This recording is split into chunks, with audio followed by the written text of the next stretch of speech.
Bonjour, vous êtes le bourgmestre de la commune d'Anderlecht. Est-ce que vous pouvez nous rappeler en quelques mots le principe de la City Tax? Eh bien, donc, Anderlecht est une commune qui n'est pas en situation financière extraordinaire, c'est comme la plupart des communes bruxelloises. Et donc, nous cherchons à avoir des rentrées financières, donc ça c'est clair.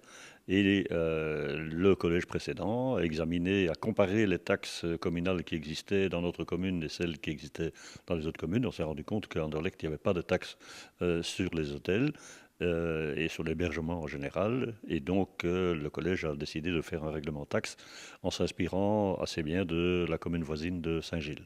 Alors il y a, comme vous dites, des communes où il n'y a pas du tout de taxes. Saint-Gilles, Ixelles et Anderlecht figurent parmi celles où la taxe est la plus élevée. Comment vous pouvez expliquer cela, même si ça a été fait dans la législature précédente? Donc là, il y a eu une étude comparative qui a été faite et on a trouvé que le système de Saint-Gilles était un système plus simple que le système d'autres communes. Ceci dit, on va petit à petit vers une certaine harmonisation des taxes dans les 19 communes bruxelloises. Donc il est possible que ce règlement soit adapté dans le cadre de cette harmonisation. Mais en même temps, la région nous dit, vous devez trouver des moyens et donc là où vous ne levez pas de taxes, il n'y a pas de raison que vous ne leviez pas cette taxe. Alors, il y a aussi des différences. Par exemple, à Bruxelles, la taxe est appliquée sur les chambres louées. Ici, en Anderlecht, quoi qu'il arrive, et à Saint-Gilles également et à Ixelles, quoi qu'il arrive, l'hôtelier doit payer la taxe. Est-ce que vous n'avez pas peur que justement ça va freiner encore plus le tourisme et voire même pénaliser l'emploi de proximité notamment? Je ne crois pas que ça va pénaliser le tourisme. Ce qu'on se rend compte, c'est qu'évidemment, cette taxe ne plaît pas et donc un certain nombre d'hôtels ont trouvé des palliatifs pour essayer d'échapper à la taxe en se déclassant, en perdant leur nombre d'étoiles. Voilà, donc on sait qu'il y a un problème à ce niveau-là, mais non, l'objectif n'est pas du tout de décourager le tourisme. Et on sait que bon, on sait qu'il y a de nouveaux projets d'hôtels d'ailleurs sur Anderlecht, et donc ça montre bien que ce n'est pas une taxe qui est complètement dissuasive. Est-ce qu'il va y avoir une concertation avec les hôteliers qui trouvent cette taxation injuste pour essayer justement d'apaiser un peu le sujet? Donc je les ai déjà vus tout au début de l'exercice de mon mandat, puisque je ne suis bourgmestre que depuis 7 mois.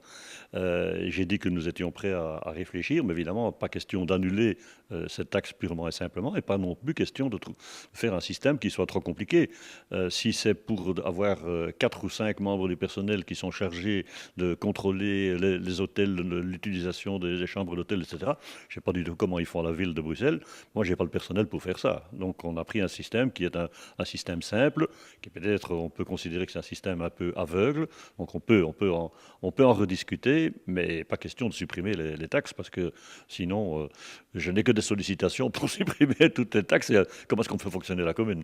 Alors c'est vrai que c'est paradoxal puisque vous dites qu'il y a des nouvelles demandes pour ouvrir des hôtels. Est-ce que vous seriez quand même partant, par exemple, pour mettre la taxe que sur les chambres louées? Parce que par exemple, un hôtel qui ouvre, s'il est directement taxé sur les chambres, qu'elles soient louées ou non, c'est un peu un frein à son développement aussi. Je ne sais pas, c'est le genre de choses qu'on peut rediscuter, mais je n'ai pas envie non plus de passer, de mettre du personnel ici qui passe son temps à contrôler la véracité des dires des hôteliers. Donc il y a un équilibre quelque part à trouver entre un système qui soit juste, qui soit pratique et qui ne soit pas trop coûteux non plus en tant que système. Concrètement, quand on dit taxe, on dit évidemment revenus pour la commune. Qu'allez-vous faire des revenus justement tirés de cette city tax? Mais donc, ce sont des revenus qui ne sont pas affectés, comme toutes les taxes communales. Et donc, ça alimente, je dirais, le fonctionnement général de la commune. Mais ça nous permettra aussi, d'une manière indirecte, de développer des actions touristiques. Et donc, c'est bien, là, comme je suis échevin responsable du tourisme, nous mettons en place un certain nombre d'instruments touristiques. Et l'idée est d'attirer aussi des touristes de week-end et donc de leur proposer un package. Et donc là, j'ai dit aussi qu'avec la collaboration des hôteliers, évidemment, on peut amener des clients supplémentaires en proposant un circuit touristique à Anderlecht, et il y a beaucoup de choses à voir, et un hébergement à Anderlecht. Concrètement, donc vous, l'idée pour attirer les touristes, c'est justement redévelopper le tourisme en partenariat avec les hôteliers pour créer, par exemple, des week-ends.